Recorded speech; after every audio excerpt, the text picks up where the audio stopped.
starting with what is Materia Medica.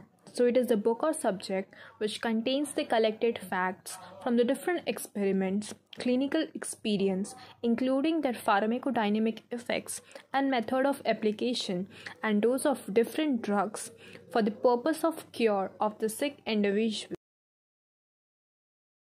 So now what is homeopathic Materia Medica? So it is a book or a subject containing systematic code of the drug which are proved on healthy human being of both sex, different age group and different constitution.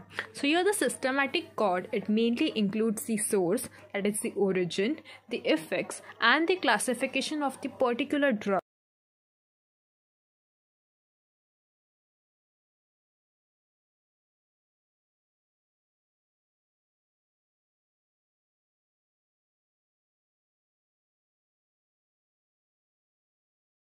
So first, proving on healthy human being. So this is the most rational method of drug proving. This is the most ideal method because we get to know the subjective, that is the mental symptoms, and the objective symptoms of the particular drug.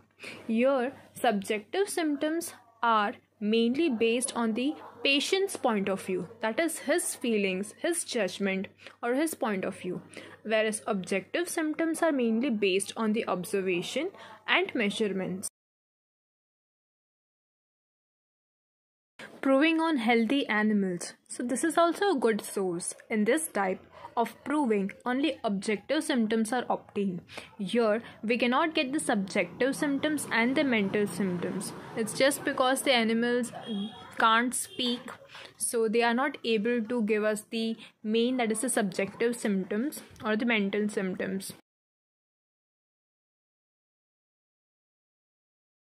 Proving on healthy plants. It is also a good source. Here we can get some idea of pathological changes produced by the drug by studying the morphology and histology of the plant. Chemical sources. Here we can get some idea regarding pharmacological action of the drug, its physical and chemical properties by studying its chemistry. It includes knowledge of chemistry, which gives understanding of the sign and symptom of the drug by studying their chemistry, physical, etc. Since human being itself is a big chemical factory, the actual sign and symptoms produced by the drug in the body may be different. But by studying the chemistry of the drug, we can get some idea of its action on the human body.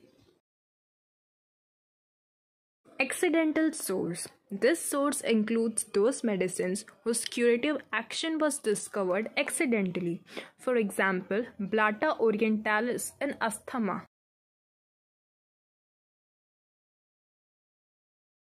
Empirical source. It is a traditional source, the medicinal property of the drug since the olden days, and can be observed from general therapeutic study of a drug. Example, Calendula officinalis.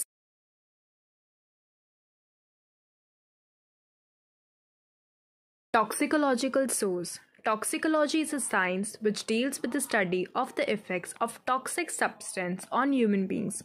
Signs and symptoms produced due to toxic effects of drugs can be obtained through this source.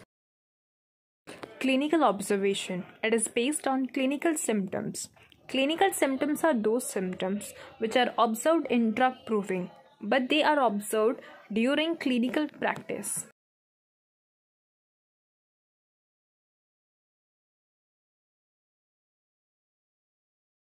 Doctrine of signature.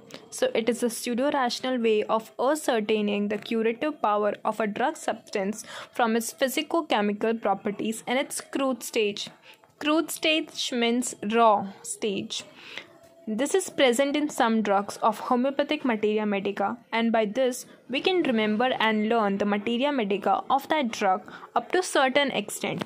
For example, the drug prepared from yellow flowers, that is Gelsemium, it acts well in jaundice. Allium cepa is prepared from raw onion, and it produces same symptoms to that produced after cutting of red onion, that is acrid nasal discharge, profuse blunt lacrimation. Last, Tarantula hispansica is prepared from Spanish spider, which is sensitive to drum beats. Similarly, the patient is oversensitive to music.